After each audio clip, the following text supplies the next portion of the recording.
अगर कल आपके बीए का एग्जाम है और आपको अपने प्रश्न का उत्तर नहीं याद है तो आज की वीडियो में मैं आप लोगों को बताने वाली हूँ कि बीए के एग्जाम में उत्तर याद न हो तो उसको बनाकर कैसे लिखें। देखो, ये जो प्रॉब्लम है उत्तर न याद हो और उसको कैसे लिखें, 75% ऐसे बच्चे हैं जिन्हें उत्तर याद नहीं होता और एग्जाम में काफी परेशान होते हैं और अपने प्रश्न का उत्तर बनाकर नहीं लिख पाते।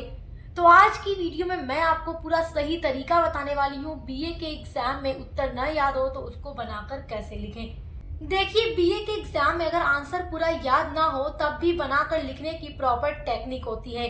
अगर आप इस टेक्निक से लिखते हैं, इस तरीके से लिखते हैं तो आप आसानी से पास हो सकते हैं। तो अगर आप भी ऐसे हैं जो आंसर बना नहीं पाते तो इस वीडियो को एंड तक जरूर देखिएगा। ये वीडियो आपके एग्जाम में बहुत काम आने वाली है। देखो, 5 बातें, केवल 5 बातें आपको जाननी है। 5 बातें उत्तर न याद हो तो बनाकर लिखने की। पहली बात सुनो, सबसे इम्पोर्टेंट पहली चीज है क्वेश्चन तोड़कर समझो। अधिकतर बच्चे ऐसे हैं जो अपने क्वेश्चन को तोड़कर समझ नहीं पाते। अब तोड़कर समझने का मतलब क्या है कि देखो क्वेश्चन में क्या पूछा गया है। सबसे पहले अपने क्वेश्चन को पढ़ो। आप पढ़ने के बाद आपको लग रहा है कि अरे यार, मुझे तो इसका उत्तर याद ही नहीं है, मैं कैसे लिख पाऊंगी या मैं कैसे लिख पाऊंगा, कहीं मैं फेल ना हो जाऊं, एग्जाम में मेरा बैक ना लग जाए। और बैक लगने से हर बच्चा डरता है क्योंकि बाद में एग्जाम दोबारा देना पड़ता है।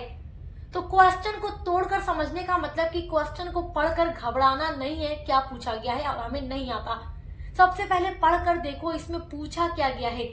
आपका जो भी प्रश्न है उसमें अर्थ पूछ रहा है या कोई कारण पूछ रहा है या कोई विशेषता पूछ रहा है या किसी चीज का प्रभाव पूछ रहा है। जैसे आप कोई भी सब्जेक्ट पढ़ते हो, चाहे हिस्ट्री पढ़ते हो, एंशिएंट हिस्ट्री पढ़ते हो या पॉलिटिकल साइंस पढ़ते हो, मनोविज्ञान पढ़ते हो या अदर कोई भी सब्जेक्ट आप पढ़ते हो, तो हर एक सब्जेक्ट में हर एक टॉपिक का कोई मीनिंग होती है, कोई डेफिनेशन होती है, कोई कारण होता है, कोई प्रभाव होता है, कोई विशेषता होती है।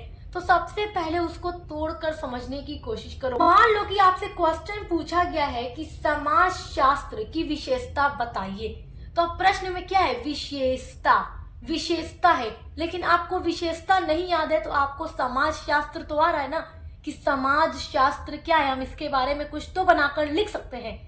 तो अपने क्वेश्चन का कम से कम एक वर्ड पकड़ने की कोशिश कर लो। उसके बारे में लग रहा है कि हाँ मैं बनाकर लिख सकती हूँ तो उसको लिखिए। अब देखो, दूसरी बात जो आपको जाननी है वो है सेफ इंट्रोडक्शन लिखो, कम से कम 2 से 3 लाइन। अब सेफ इंट्रोडक्शन क्या होता है इसके बारे में समझिए। देखिए, कोई भी सब्जेक्ट आप पढ़ रहे हैं अपने बीए में और आपको अपने सब्जेक्ट में जो भी टॉपिक पढ़ा है अगर एग्जैक्ट डेफिनेशन आपको याद नहीं है तो भी आप सब्जेक्ट का जनरल इंट्रोडक्शन लिख सकते हो। यानी क्वेश्चन के वर्ड्स को रिपीट करके लिख सकते हो। यानी कि जो भी प्रश्न पूछा गया है उससे संबंधित उसमें से आप कुछ भी निकाल कर लिख सकते हो। अब जैसे कि मान लो आपसे पूछा गया है पॉलिटिकल साइंस आप पढ़ते हैं और आपसे राज्य के तत्व पूछे जा रहे हैं कि राज्य के तत्व का वर्णन कीजिए और आपको राज्य के तत्व नहीं पता। आप सोच रहे हो अरे ये क्या हो गया, मैं फेल ना हो जाऊं, मेरा बैक ना लग जाए, क्योंकि क्वेश्चन के आंसर छोड़कर जाएंगे तो नंबर तो कटना ही कटना है। तो अब मान लो तत्व तो नहीं याद, लेकिन राज्य क्या होता है या राजनीति शास्त्र क्या है ये तो आप जानते हो। आपको एग्जैक्ट डेफिनेशन नहीं याद किसी भी विद्वान के अनुसार, लेकिन आप राजनीति शास्त्र के बारे में तो लिख सकते हो ना कि इसमें हम राज्य का अध्ययन करते हैं, शासन से संबंधित जितनी भी चीजें होती हैं उन सब चीजों का अध्ययन करते हैं। तो वो बात आप कई तरीके से बनाकर लिख सकते हो। तो सेफ इंट्रोडक्शन आप लिखकर नंबर पा सकते हो।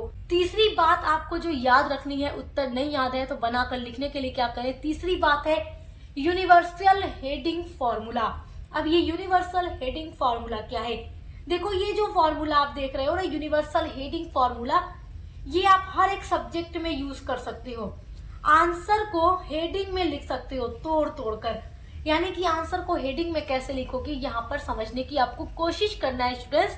आपको यहाँ समझना है कि जो भी क्वेश्चन आपसे पूछ रहा है, मान लो आप हिस्ट्री पढ़ते हो, सोशियोलॉजी पढ़ते हो, पॉलिटिकल साइंस पढ़ते हो या अदर कोई भी सब्जेक्ट पढ़ते हो, तो आपके हर एक टॉपिक में अर्थ होता है, परिभाषा होता है, विशेषता होता है, कारण होता है, प्रकृति होता है। तो आप समझो कि क्वेश्चन में हमारे जो पूछ रहा है, सपोज दैट कि आपका क्वेश्चन पूछ रहा है समाज शास्त्र का अर्थ, इसकी प्रकृति और दायरा का वर्णन कीजिए। तो यहाँ पर आपके क्वेश्चन में 3 चीज पूछ रही है। पहली चीज अर्थ पूछ रहा है समाज शास्त्र का, दूसरी चीज प्रकृति पूछ रही है, तीसरी चीज आपका दायरा पूछ रहा है।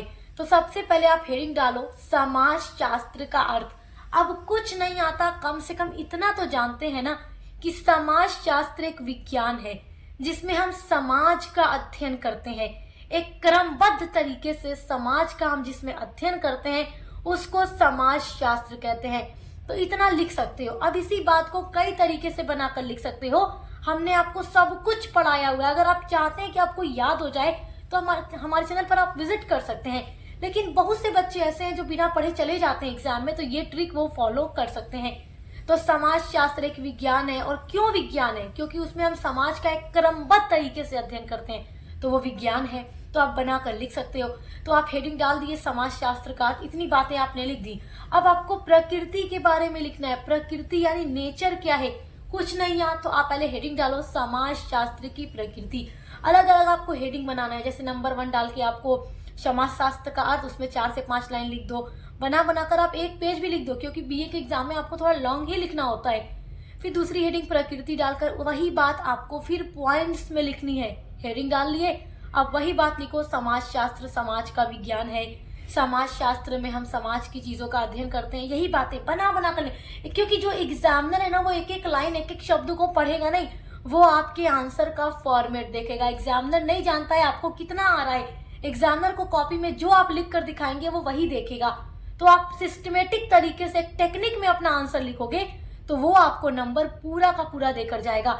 अब तीसरी हेडिंग आपको दायरा डालना है। दायरा का मतलब समाज शास्त्र में किस चीज का अध्ययन होता है, दायरा, उसका स्कोप। तो दायरा तो समाज ही है उसका, तो आप लिख डालो समाज ही उसका दायरा। उसी के बारे में फिर बना के यानी अर्थ, प्रकृति, दायरा सब में आपको वही बात लिख देना है। आपको न याद हो उत्तर उस कंडीशन में, बस हेडिंग आपको अपनी सही रखनी है। तो आई होप कि आप समझ गए। आपको हर एक सब्जेक्ट में ये ट्रिक लगानी है जो भी आप सब्जेक्ट पढ़ते हैं। चौथी बात जो आपको ध्यान में रखनी है वो है कॉन्क्लूजन। कोई भी क्वेश्चन का आंसर जब आप लिखते हैं तो लास्ट में कम से कम 2 लाइन आप कॉन्क्लूजन लिखें। यानी कि आपको कैसे लिखना है, आप जब पूरा आंसर लिख लेते हो एक हेडिंग डाल दो निष्कर्ष। हेडिंग डाल दो निष्कर्ष, उसके बाद लिखो अंत में ये कहा जा सकता है कि। जैसे आपने कोई भी क्वेश्चन का आंसर लिखा है तो आप ऐसे लिख सकते हैं। जैसे आप कंक्लूजन में जिस टॉपिक के बारे में लिख रहे हैं उसके बारे में लिख सकते हैं 2 लाइन। ये आपके आंसर में काफी अच्छी चीज होती है और एग्जामिनर पर ये जो निष्कर्ष होता है काफी अच्छा इम्पैक्ट डालता है और एग्जामिनर 1-2 नंबर बढ़ाकर भी देते हैं। तो कंक्लूजन में जिस टॉपिक के बारे में आपने अपना आंसर लिखा है उसी के बारे में आपको लिखना है। बस आपको क्या करना है, आपको ऐसे शुरू करना है अपना निष्कर्ष हेडिंग डालने के बाद कि अंत में कहा जा सकता है कि। अब जो भी चीजें आप लिख रहे हैं, सपोज दैट मैं आपको बता रही हूँ कि अंत में कहा जा सकता है कि 1947 में भारत आजाद होने के बाद एक संप्रभु राज्य बन गया है। इस तरीके से आप जो भी टॉपिक पढ़ रहे हैं वो लिख दीजिएगा। अब देखो 5वीं बात जो आपको अपने उत्तर में ध्यान में रखनी है, गलत डेट वगैरह नहीं डालना है। या कोई भी थिंकर का नाम आपको नहीं याद है तो मत लिखो। अब जैसे बहुत से बच्चे हैं जो मनोविज्ञान पढ़ते होंगे या पॉलिटिकल साइंस पढ़ते होंगे, सोशियोलॉजी पढ़ते होंगे, हिस्ट्री पढ़ते होंगे, तो उसमें थिंकर का नाम यानी विद्वानों का नाम आता रहता है। तो बहुत बच्चे सोचते हैं कि चलो एग्जामिनर तो कोई इतना पढ़ के चेक नहीं करेगी कॉपी, हम कुछ भी विद्वान का नाम लिखकर दूसरे विद्वान की डेफिनेशन लिख दे जो हमें याद है। तो आप ऐसा काम मत कीजिए, ठीक है? क्योंकि जो चीजें हम कभी सोच कर लिखते हैं कि एग्जामिनर नहीं पढ़ेगा, हो सकता है वहीं पर पढ़ ले एग्जामिनर कॉपी में, तो नंबर तो कट ही जाएगा, पूरा नंबर कट जाएगा क्योंकि गलत डेट डालने पर। अब जैसे किसी क्रांति के बारे में प्रश्न आ गया तो आप डेट आपको नहीं याद है कि अरे ये क्रांति कब हुई थी, आप अपने आंसर में सोच रहे हैं मैं क्या लिखूं, अंदाजी आपने गलत डेट डाल दी, गलत विद्वान का नाम डाल दिया, तो ये चीजें आप मत कीजिएगा, ठीक है? गलत चीज मत लिखिएगा। आप एक फॉर्मेट में लिखो अपने हिसाब से दिमाग लगाकर। अब दिमाग कैसे लगाओगे देखो, जैसे कि आपको कोई सन नहीं याद है, एग्जैक्ट सन नहीं याद है कि कब क्या हुआ था। जैसे आपको लिखना है कि इंग्लैंड की क्रांति कब हुई थी, तो आपको नहीं याद आ रहा है। तो वैसे तो इंग्लैंड की क्रांति 1688 में संपन्न हुई थी, ये बात आप जानते हैं जेम्स द्वितीय के समय में, लेकिन आपको याद नहीं है। उस टाइम आप सदी अपने दिमाग से बनाकर लिख सकते हो, क्योंकि देखो ये आप लिखोगे ये उतना गलत नहीं लग रहा है, आप 17वीं सदी में बनाकर लिख सकते हो, क्योंकि लगभग ये जो क्रांति हुई थी इंग्लैंड की 17वीं शताब्दी में हुई थी, या जो औद्योगिक क्रांति हुई थी वो 18वीं शताब्दी में हुई थी। अब आपको डेट नहीं याद है तो आप सदी बनाकर लिख देंगे तो आपका नंबर नहीं कटेगा।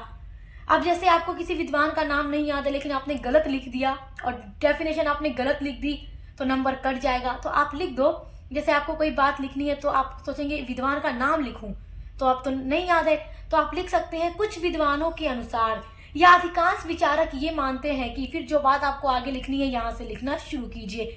इससे क्या होगा कि आपके आंसर एक फॉर्मेट में दिखेगा, एक टेक्निक में दिखेगा, देखने में अच्छा लगेगा, आंसर का जो पूरा पैटर्न होगा, और एग्जामिनर आपको नंबर देगा। तो देखिए मेरे प्यारे स्टूडेंट्स, अगर आपको किसी भी प्रश्न का उत्तर नहीं याद है किसी भी सब्जेक्ट में, तो आप इन 5 बातों को ध्यान में रखकर अपना आंसर लिखकर पूरा नंबर पा सकते हैं। क्योंकि देखिए पूरा याद होना जरूरी नहीं है, लॉजिकल लिखना जरूरी है एग्जाम में। तो अगर आप एक लॉजिक में लिख कर आते हैं, आपका आंसर एक लॉजिक में है, तो आपको नंबर मिलेगा। अब आपको कुछ भी नहीं याद है और आपके आंसर का पैटर्न भी अच्छा नहीं दिख रहा है, तो एग्जामिनर पर आपकी कॉपी क्या इंप्रेशन डालेगी? कुछ भी नहीं, और नंबर वो काट लेगा। तो इसलिए आप कोशिश करें कि इन बातों को ध्यान में रखकर आंसर लिखें, ताकि आंसर दिखने में अच्छा लगे, तो एग्जामिनर ये समझेगा कि पढ़ने वाला बच्चा ही आंसर हमेशा एक पूरे पैटर्न में लिख करके जाता है, और फिर वो एक एक लाइन को नहीं पढ़ेगा, केवल पैटर्न देखेगा और आपको पूरा का पूरा नंबर वो देकर जाएगा। तो आई होप कि बीए के एग्जाम में उत्तर नहीं याद हो तो बनाकर कैसे आप लिख सकते हैं, ये बात अब आपको समझ में आ गई होगी। तो ये वीडियो देखकर मेरी पूरी गारंटी है आप 80% तो आराम से लेकर के आएंगे, वो भी बिना पढ़े हुए। तो और वैसे आप पढ़ना चाहते हैं तो एक बार हमारे चैनल पर विजिट जरूर कर लीजिएगा, क्योंकि बीए के हर एक सब्जेक्ट की क्लासेस हर यूनिवर्सिटी के लिए न्यू सिलेबस के अकॉर्डिंग कराई जाती हैं। तो अब मिलते हैं अगली वीडियो के साथ।